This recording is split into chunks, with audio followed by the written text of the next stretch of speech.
Bab 2, Makan Malam. Begitu sampai di dalam, Kim langsung pergi ke sofa untuk beristirahat sementara Bella pergi ke kamar untuk berganti pakaian. Setelah berganti pakaian, Bella keluar. Ganti baju lu baru rebahan, Bella menyuruh Kim untuk berganti pakaian. Bukannya menjawab pertanyaan Bella, Kim justru mengeluh kepalanya sakit karena kejadian waktu di kantin sekolah. Kepala gue sakit gara-gara lu jambak rambut gue. Salah siapa lu yang mancing-mancing gue? Bella tidak terima karena disalahkan. Udah gak usah lebay, cuman rambut doang gue jambak, belum juga gue banting lu. Cekaka bisa gak sih lu lembut dikit ke gue? Kagak bisa. Dasar iblis betina sambil berjalan masuk ke dalam kamar. Apa? Belum juga selesai berbicara tiba-tiba handphone Kim berbunyi. Dirty, dirty, dirty. Bella pun yang melihat handphone berbunyi langsung mengambil handphone tersebut dan mengangkat panggilan tersebut. Halo mah, jawab Bella setelah mengangkat panggilan tersebut. Bella, Kimnya kemana sayang? Kim lagi ganti baju mah. Oh begitu ya Bel, Kim gak pernah macam-macam sama kamu kan? Tanya orang tersebut kepa Bella. Enggak kok mah, Kim mana berani, kekeh Bella. Syukurlah mama, takut Kim berbuat macam-macam sama menantu kesayangan mama ini. Kalau dia berbuat macam-macam bilangin ke mama ya. Iya ma, ngomong-ngomong ada apa mama telepon Kim? Oh iya mama, hampir lupa, mama cuman ngasih tahu nanti malam kalian ke rumah mama ya. Mama mau ngajak kalian makan malam karena udah lama gak makan malam bersama semenjak kalian tinggal di apartemen, jelasnya panjang lebar. Baik ma, nanti aku sama Kim ke rumah mama. Ya sudah, cuman itu yang mau mama sampaikan. Iya mah. Panggilan pun dimatikan lalu Bella menyimpan kembali handphone Kim ke atas meja. Kim pun sudah berganti baju dan langsung keluar kamar. Mama nyuruh kita nanti malam buat ke rumah mama untuk makan malam. Begitu Kim keluar langsung memberitahu bahwa mereka diajak oleh mama Kim untuk makan malam bersama. Kim hanya menganggukkan kepalanya lalu ia langsung rebahan di atas sofa sambil memainkan handphonenya dan Bella masuk ke dalam kamar. Waktu menunjukkan pukul 7:30 malam, mereka sedang bersiap-siap untuk pergi ke rumah orang tua Kim. Udah siap? Tanya Kim. Udah. Malam ini Bella menggunakan dress berwarna hitam, sedangkan Kim menggunakan jeans berwarna hitam dipadukan dengan hoodie berwarna hitam. Setelah sampai di parkiran, ia berjalan ke parkiran mobil, bukan ke parkiran mobil. Hal itu membuat Bella mengernyitkan dahinya. Loh kok ke parkiran mobil, heran Bella. Terus lu mau naik motor dengan pakaian seperti itu, jawab Kim. Biasa aja kali, lagian gue cuma nanya, kagak usah ngegas gitu. Bella tidak terima dengan jawaban Kim. Kim tidak menggubris ucapan Bella karena ia malas untuk berdebat dengan Bella. Ia terus berjalan hingga tiba di hadapan sebuah mobil Lamborghini. Begitu Bella melihat mobil Lamborghini di depannya, ia langsung memelototkan matanya. Ini mobil siapa? Tanya Bella dengan mata melotot. Mobil gue lah, jawab Kim cuek.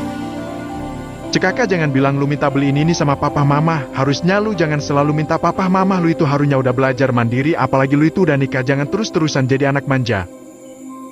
Oceh Bella panjang lebar menyeramahi Kim.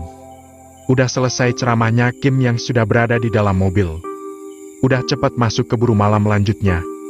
Akhirnya Bella pun masuk ke dalam mobil. Selama perjalanan di dalam mobil, tidak ada obrolan sedikit pun, hanya hening.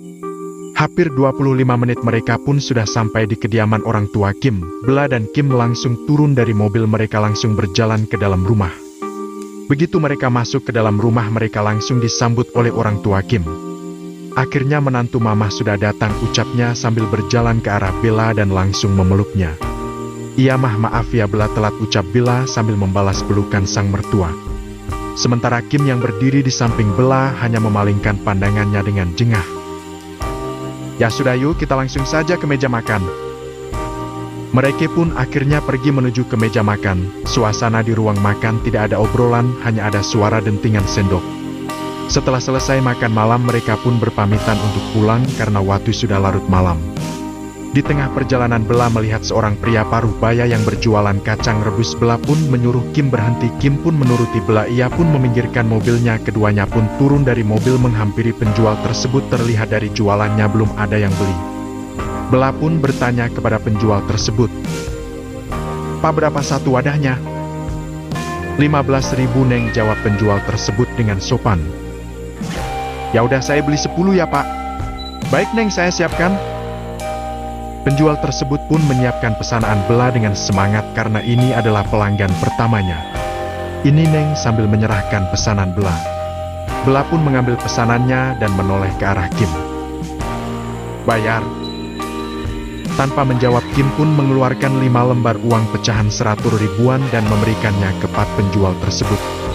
Penjual yang melihat Kim menyodorkan uang yang banyak pun berbicara kepada Kim bahwa uangnya terlalu banyak. "Maaf Den, ini uangnya kebanyakan." "Sudah gak apa-apa, anggap saja ini rezeki buat Bapak," jawab Kim dengan sopan sebelum penjual itu menjawab. Bella tidak memotong. "Udah ambil aja Pak, lagian ini udah malam, mungkin ini rezeki buat Bapaknya." "Baiklah Deneng, saya terima uang ini, sebelumnya saya ucapkan terima kasih." "Iya Pak, sama-sama, kalau begitu kita permisi dulu ya Pak," pamit Kim kepada penjual tersebut yang dibalas anggukan oleh penjual itu.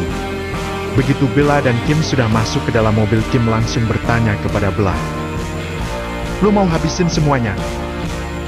"Ya enggak lah, gue cuma mau 1 bungkus saja, sisanya buat lu," jawab Bella sambil memakan kacang tersebut.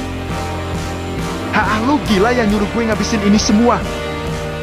"Udah gak usah bacot mubazir, kalau dibuang," ucap Bella dengan enteng. Kim pun hanya mampu menghembuskan napasnya karena menurut dia percuma membantah omongan Bella. Akhirnya mereka pun sudah sampai di apartemen. Mereka langsung masuk ke apartemennya.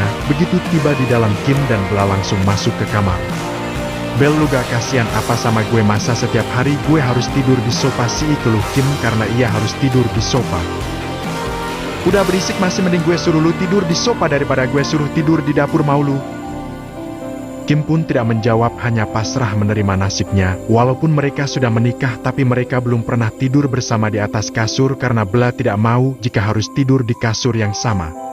Meski Kim jagoan di sekolahnya, tapi di hadapan ia tidak bisa berbuat apa-apa.